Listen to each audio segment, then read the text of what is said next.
बच्चों, आज जिस विषय पर हम चर्चा करने जा रहे हैं ये है महासागरीय जल का संचरण। जल का संचरण, संचरण शब्द क्या है? संचरण का तात्पर्य है जल में होने वाली गति। आप देख रहे हैं बच्चों, पानी जो है ये निरंतर तट से टकरा करके जा रहा है, यानी जल स्थिर नहीं है बल्कि गतिशील है। ये जो जल की गतिशीलता है ये महासागर का एक स्वरूप है, एक प्रक्रिया है, और ये बाह्य शक्तियाँ इस गतिशीलता को सक्रिय करती है।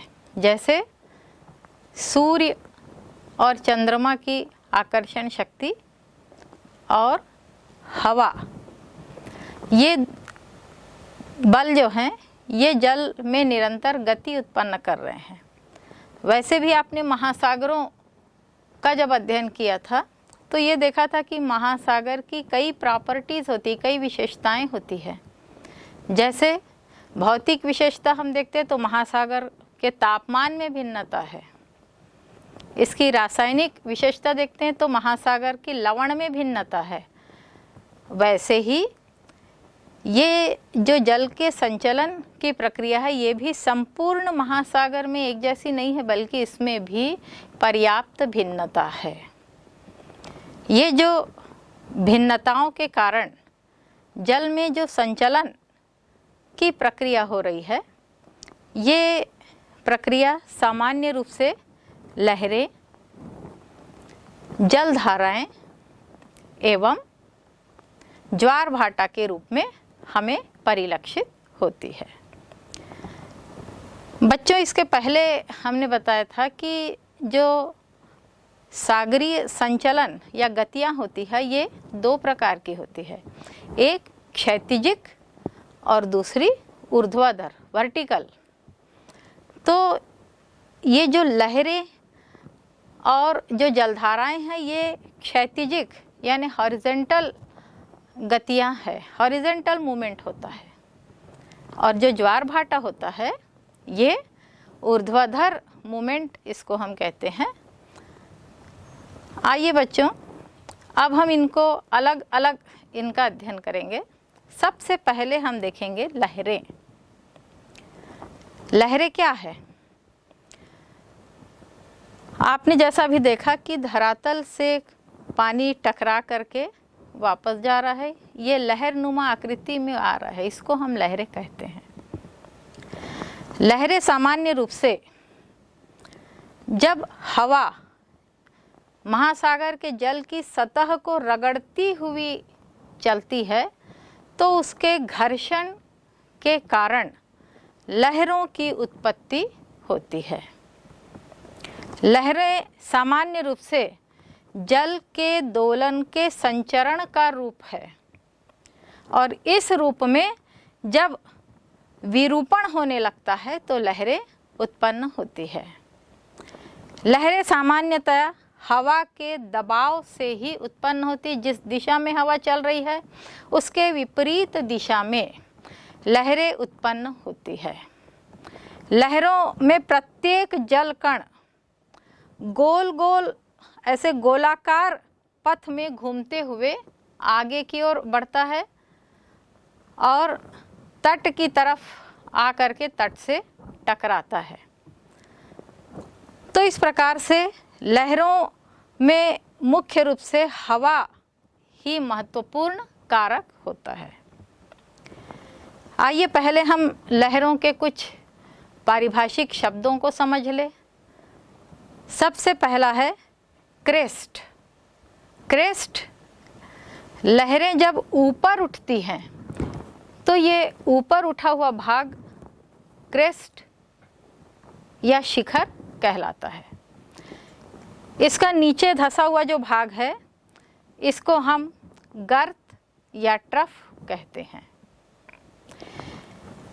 इस प्रकार से दो शिखर के बीच की जो दूरी है इसको लहरों की लंबाई या तरंग दैर्ध्य के नाम से जाना जाता है। वेवलेंथ इसको कहते हैं। जो लहरें अधः स्थल से, इसका जो शिखर होता है, इसकी ऊंचाई को लहरों की ऊंचाई कहा जाता है। लहरें जिस किसी बिंदु पर एक सेकंड में कितनी बार उस बिंदु पर आ रही हैं, वो लहरों की आवृत्ति या फ्रीक्वेंसी कहलाती है। तो इस प्रकार से लहरों को जानने के लिए ये कुछ पारिभाषिक शब्द हैं और इन शब्दों के आधार पर हम लहरों को समझ सकते हैं। लहरें क्यों उत्पन्न होती है? महासागरों में लहरों की उत्पत्ति के अनेक कारण हैं। जैसे सबसे पहला है वायुमंडल में हवाओं का परिसंचरण। हवाएं जब प्रवाहित हो रही हैं तो इससे लहरों की उत्पत्ति होती है। दूसरा जो कारण है, विभिन्न घनत्व वाला जो जल है, ये जल एक स्थान से दूसरे स्थान की ओर जाता है और इससे भी लहरों का निर्माण होता है। तीसरा जो कारण है, महासागर में विभिन्न तापमान, ये जल का तापमान भी होता है और वायुमंडल का तापमान भी होता है। इस तापमान के कारण सामान्य रूप से जल विभिन्न दिशाओं की ओर प्रवाहित होता है और इससे भी लहरों का निर्माण होता है। चौथा जो कारण है, कभी कभी कुछ विवर्तनिक या टेक्टोनिक जो क्रियाएं होती है महासागरों के भीतर में या तटों के आसपास, जैसे वलन है, भ्रंशन है, इससे भी लहरों की उत्पत्ति होती है। कभी कभी ऐसा होता है कि महासागरीय भागों में भूकंप आता है और भूकंप आने से बड़ी भयानक सुनामी जैसे लहरों की उत्पत्ति होती है। कई बार ज्वालामुखी विस्फोट महासागरों के अंदर या तटीय क्षेत्र में जब ज्वालामुखी का विस्फोट होता है तो उससे भी बड़ी भयानक लहरों की उत्पत्ति होती है। इसके अलावा ज्वार भाटा आता है तो ज्वारीय तरंगे उत्पन्न होती है। कभी कभी महासागरों में तूफान आते हैं, बड़े बड़े तूफान, उष्णकटिबंधीय तूफान, शीतोष्णकटिबंधीय तूफान। ये तूफान भी लहरों को उत्पन्न करने में सहायक होते हैं। इसी प्रकार से मानवीय क्रिया भी लहरों की सक्रियता में सहायक होती है। ये कैसे? जैसे बड़े बड़े जलयान देखिए चल रहे हैं तो जलयान के घर्षण से भी लहरें उत्पन्न हो रही है। या फिर जब परमाणु परीक्षण या विस्फोट की क्रिया होती है तो इससे भी लहरों की उत्पत्ति होती है। तो बच्चों, लहरें कई कारणों से उत्पन्न हो रही है और ये एक सतत प्रक्रिया है। वास्तव में ये लहरें क्या है, ये जो मैंने आपको कारण बताए, तो इसके अनुसार लहरें जल की प्रतिक्रिया है, लेकिन वास्तव में ये ऊर्जा है और ऊर्जा के कारण जल में गति उत्पन्न हो रही है। और इसीलिए जब आप सागर के तट में जैसे खड़े रहते हैं ना, तो लहरें आपको ढकेलती है या खींचकर सागर की ओर ले जाती है। तो ये उसमें इतनी ऊर्जा, इतनी शक्ति होती है। ये लहरों की स्थिति के आधार पर निर्भर करता है। सामान्य रूप से लहरों में जैसा मैंने अभी बताया कि हवा सबसे महत्वपूर्ण कारक होती है और ये हवा में हवा की गति, हवा की दिशा या महासागर की जो दशा होती है, ये लहरों की उत्पत्ति, लहरों के विकास, लहरों का आकार, लहरों की गति, ये सब के लिए जिम्मेदार होती है। लहरों का भी अपना एक जीवन चक्र होता है। सामान्य रूप से लहरें सागर के कुछ आंतरिक का तात्पर्य कि लगभग मध्यवर्ती क्षेत्र में, तटों के एकदम किनारे नहीं होती बल्कि थोड़ा दूर पे उत्पन्न होती है, जहाँ पर हवा रगड़ खाती हुई लहरों को जन्म देती है। जब यहाँ पर लहरें उत्पन्न होती है तो ये लहरें तरुण होती है, युवावस्था में होती है और छोटी छोटी तरंगों का जन्म होता है। धीरे धीरे ये तरंगे विकसित होती हैं, बड़ी होती है और लहरों की तरंगों में विकास होगा, लहरों की गति में विकास होता है और लहरों की लंबाई भी बढ़ती चली जाती है। फिर अंत में तट के पास आते आते या कुछ लहरें सागरीय दिशा में भी चलती है, तो यहाँ पर आते आते लहरों की जो गति है ये क्रमशः धीमी होने लगती है और कहीं कहीं पर ये लहरें तटों के पास आकर के या खुले सागर में प्रतोड़न स्थिति में आ जाती। प्रतोड़न मतलब लहर टूट जाती है। लहर यहाँ पर टूटने से इसकी ऊर्जा नष्ट हो जाती है और इस प्रकार से लहर विलीन हो जाती है, निर्मुक्त हो जाती, ऊर्जा से मुक्त हो जाती है। तो इस प्रकार से लहर का एक जो जीवन चक्र होता है ये बहुत ही छोटा सा होता है। बच्चों, ये जो महासागरीय गतियाँ या संचलन है, इस संचलन में जब वायु या वायुदाब की प्रक्रिया होती है तो उससे भी एक गति होती है जिसको मोहर्मी के नाम से जाना जाता है। मोहर्मी या सरजे ये भी एक गति है, लेकिन ये गति नियमित नहीं है, ये कुछ काल के लिए उत्पन्न होती है, जबकि लहरें या ज्वार भाटा, ये जलधाराएं, ये नियमित गति होती है। जल संचरण का दूसरी प्रक्रिया जो है ये कहलाती है ज्वार भाटा या टाइड, इसे कहते हैं। ज्वार भाटा क्या है? बच्चों, आपने सुना होगा कि ज्वार में पानी ऊपर चढ़ता है। ऊपर चढ़ने का तात्पर्य है कि ये धरातल की ओर आगे आता है और भाटा में पानी वापस सागर की तरफ पीछे जाता है। तो धरातल की तरफ जितना आगे आ रहा है, जितना ऊपर उठ रहा है, और भाटा में जितना पानी पीछे की ओर जा रहा है, इसकी जो बीच की स्थिति होती है, औसत स्थिति, जिसमें पानी के आगे आने की या पीछे जाने के बीच की औसत स्थिति होती है, इसे हम समुद्र तल कहते हैं। बच्चों, आप जानते हैं कि समुद्र तल में से हम विभिन्न जगह की ऊंचाइयों का अध्ययन करते हैं। तो ये समुद्र तल, समुद्र की वह ऊपरी सतह है जहाँ से ज्वार और भाटे की बीच की स्थिति से हम फिर किसी क्षेत्र की ऊंचाई का निर्धारण कर रहे हैं। आइए अब देखते हैं ये ज्वार क्या है।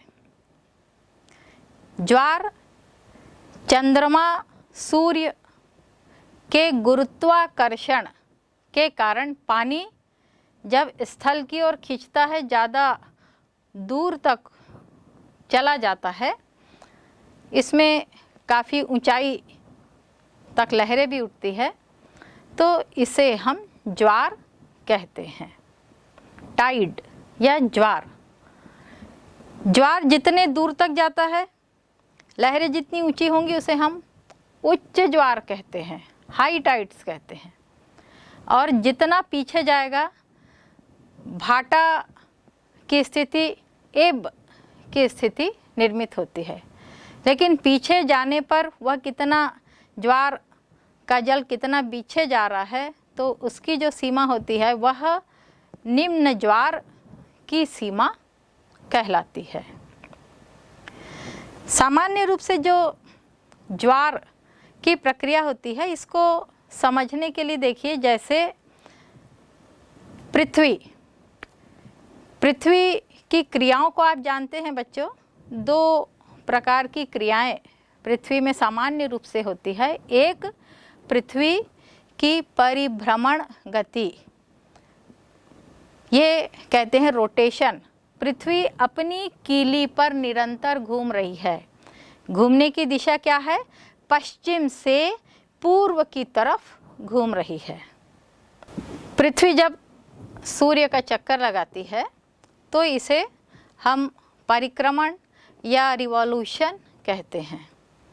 यह 1 साल में पृथ्वी सूर्य का चक्कर लगाती है, जिससे हम देखते हैं बच्चों मौसम में परिवर्तन आता है और इससे सूर्य के उत्तरायण और दक्षिणायन की स्थिति भी हम इसी दौरान महसूस करते हैं।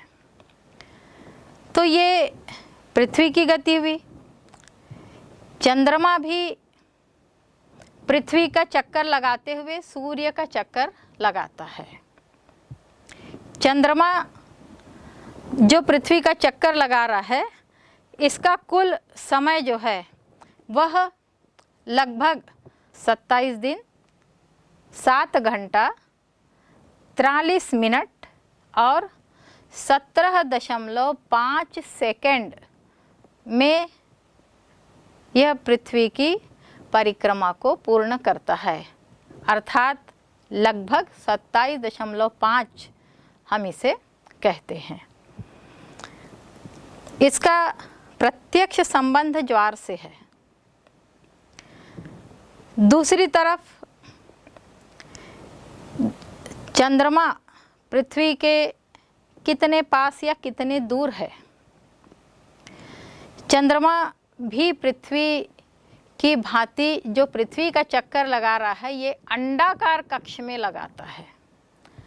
अंडाकार कक्ष में जब चंद्रमा पृथ्वी का चक्कर लगाता है तो जो भाग पृथ्वी के निकट होता है, इस भाग को उपभू कहते हैं। उपभू या पेरिगी। इस समय पृथ्वी से चंद्रमा की जो दूरी है, ये लगभग 3,56,000 किलोमीटर होती है। जबकि जब चंद्रमा पृथ्वी से ज़्यादा दूर हो रहता है तो इसे उपभू कहते हैं।